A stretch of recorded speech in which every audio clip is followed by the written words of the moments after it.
So right now, everyone is talking about the S25 Ultra versus the iPhone 16 Pro Max. But in reality, compact flagships from these brands are one of the highest selling devices globally. The iPhone 15 was the most selling device in 2024, and the year before that, the iPhone 14 was the second best selling phone globally. So today, let me compare the two best options available right now, the newly launched Galaxy S25 and the iPhone 16. There are two more compact flagships that are really impressive, the Xiaomi 15 and the Vivo X200 Mini, which are launching very soon. But for now, let's focus on these phones and find out which one of these two phones is better in 2025. Both the S25 and the iPhone 16 here have literally tiny incremental upgrades over their predecessors. All we get here is new chipsets, but for Samsung fans, there is good news. Because instead of using an unreliable overheating Exynos chipset, Samsung has provided the Snapdragon 8 Elite chip on the S25 this year. Rumors are that they were trying for Exynos, but the yield on the 3nm based Exynos 2500 was really low, so they had to go with the Snapdragon 8 Elite. I am not sad about it though. Hence, with the Snapdragon 8 Elite, the S25 has significant performance upgrades over the S24, be it in terms of benchmarks, in terms of thermal performance, stability, everything. On the other hand, the A18 chip on the iPhone 16 is also a great performer, so whether you're playing games, rendering videos, multitasking, or just generally using your phone, neither of these phones is going to feel slow. The only thing you need to know is that because the iPhone 16 has a 60Hz screen, the animations, the app opening, or switching between apps do not feel smooth. At least not as smooth as the S25. And the S25 especially lets you play games like PUBG at 120 FPS, where you can get around 118 FPS on average, and something demanding like Genshin Impact also runs at 58 average FPS, that too in the highest settings. In case of the iPhone 16, well, the 60Hz screen limits you and you won't get more than 60 FPS in games. So I was only able to get like 56 or 57 FPS in PUBG. But Genshin Impact's gameplay was almost as smooth as the S25. I found the thermals to be better on the S25 too, thanks to its larger vapor chamber cooling versus the same old graphite sheets we get on the iPhone. So when playing games, I was getting lower temperatures on the S25. I also pushed both the phones to the max by running 3D Mark's extreme stress test 3 times consecutively, and you can see from this chart that the S25 ran 2 to 3 degrees cooler. Now, don't be mistaken, even the S25, due to its smaller chassis, is not able to handle longer sessions of gaming without throttling the performance. Anyway, when it comes to the design, I love both of them. Both have glass bodies with aluminum frames, and the best part is these are some of the most comfortable phones to use in 2025. Both are lightweight, both have a great grip and the best hands-on feel, especially for people with small hands like me. Durability-wise, you get the latest Gen Gorilla Glass Victus 2 on both the front and back on the S25, while the iPhone 16 has the 2nd Gen Ceramic Shield, which are both top-notch, except that Ceramic Shield on the iPhone 16 is a bit more scratch-prone. The only thing about their build that bugs me is that even though these are 2025 flagships, they only have IP68 dust and water resistance. The iPhone 16's IP68 rating is slightly better than Samsung's. It can survive full immersion up to 6 meters for 30 minutes versus 1.5 meters on the S25. But I think both Samsung and Apple could have done better. In today's time, even mid-range phones have better IP69 ratings. One thing I like about iPhones is this mute switch, which is quite handy, but this new camera button on the other hand, not so useful, and I have turned it off altogether. Likewise, the most annoying aspect about the iPhone 16 is that it only has USB 2.0 Type-C port versus USB 3.2 on the S25. As a result, if I am transferring data to and from the iPhone 16 to, say, an external SSD, it is much slower than the S25.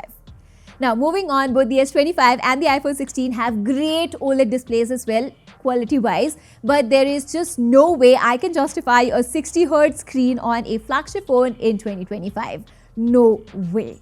On the other hand, the Galaxy S25 with its 120Hz screen, that too with the latest Gen LTPO technology, is just so much smoother, which just makes me throw my iPhone 16 away. But I am not going to do that since the 60Hz OLED display is weirdly much more expensive to replace than the S25s. Apart from that, the core quality of both these displays is just top class.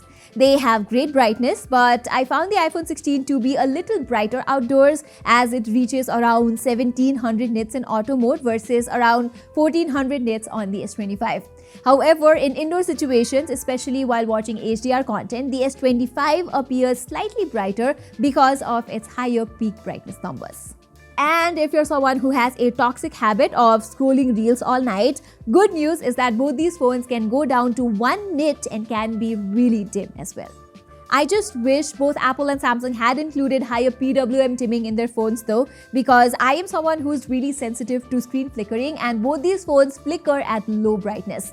It might not seem like a big issue, but this is what's causing headaches for some people with high sensitivity, so I hope companies as big as Samsung and Apple work on that.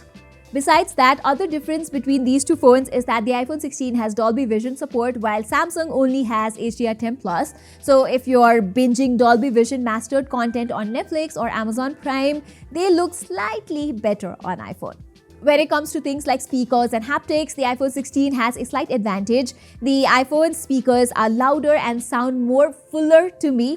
Haptics, on the other hand, are fairly similar on both, but iPhone 16's feedback is a little more impactful, especially while ringing. Now, software-wise, we are in an era where iOS has copied some of the features of Android and Android has copied iOS, and they both offer such similar experiences in 2025, including the control and notification center, widgets, and even the multitasking tray. But one thing I absolutely like about iOS is that the dynamic island has become more optimized for various apps over time. Samsung also has a similar feature on the S25 series called Nowbar, but that only appears on the lock screen and the number of apps optimized to use this feature is a bit limited. As for updates, we get 7 years of OS updates on Samsung, which is up to Android 22, while given iPhone's history, iPhone 16 should get similar updates too, so longevity-wise, both are pretty neck and neck. But when we talk about AI features, Samsung's implementation is just more intuitive. Take the basic AI eraser for example. You can not only erase, but it can also generate things with AI. You can resize and relocate things, all of which the iPhone 16 cannot do. Plus, there are things like sketch to image and live call translation that are only available on Samsung. So yeah, when it comes to AI, Samsung's a step forward. And not just that, there are other things that Samsung has done better, like you get the latest Bluetooth 5.4 with the S25, while the iPhone 16 has Bluetooth 5.3. Having said that, there are two key areas where the iPhone 16 does better than the S25. The first is battery life. I guess it's because the iPhone 16 runs at 60 Hz and Apple's battery management is just more optimized. On my heavy usage, I was getting around 6 hours of screen on time from the iPhone 16 versus the S25, which gave me around 5.5 hours on a similar usage pattern.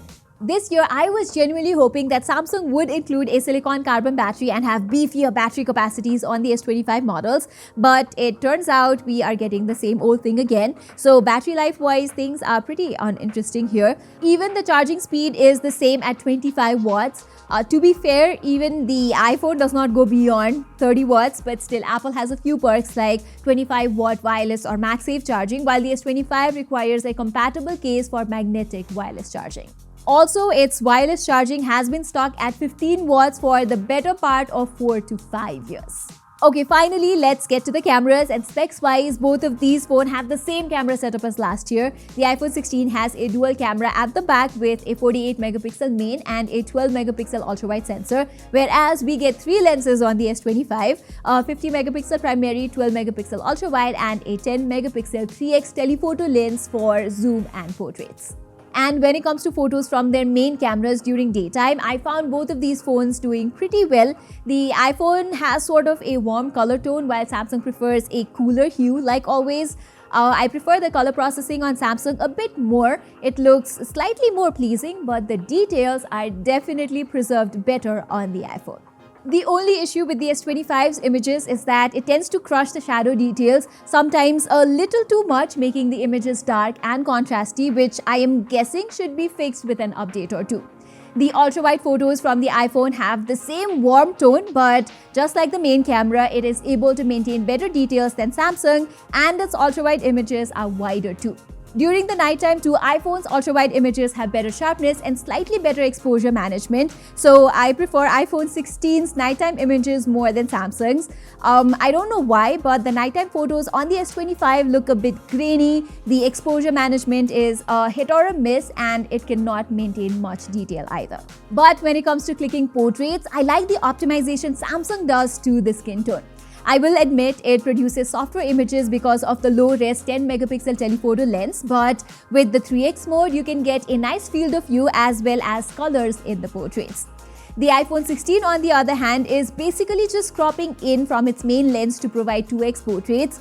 They are good enough, but again, Samsung's colors and that 3x options are really nice, so I will side with Samsung on this one. By the way, Samsung also provides a 5x portrait option on the S25, just like on the S25 Ultra, but it's basically zooming in from the 3x telephoto lens. This means Samsung provides greater flexibility when it comes to focal lengths. You can just slide through different options like this, which you sadly cannot do on the iPhone 16. The selfies are good from both of these phones though. As you can see, Samsung's shadow processing is a bit better than the iPhone 16, but I like iPhone's contrast a bit more, so it's a tie for me. The selfie videos are surprisingly better from Samsung. The iPhone 16 isn't able to maintain good highlights in the background, while Samsung does that very well. Both the phones let you shoot up to 4K 60fps from their selfie cameras, and stabilization-wise, both do a similar job. It's just the highlights that the iPhone 16 messes up. From the back cameras, as expected, I prefer the iPhone 16's videos a bit more from both the main as well as the ultra-wide lens. They appear a bit smoother than Samsung's, well, not by a huge margin, but slightly. This year, Samsung has also provided smart filter options like Apple's photographic styles, but the one advantage Samsung has is that you can copy the colors from one photo and paste it onto another of your choice.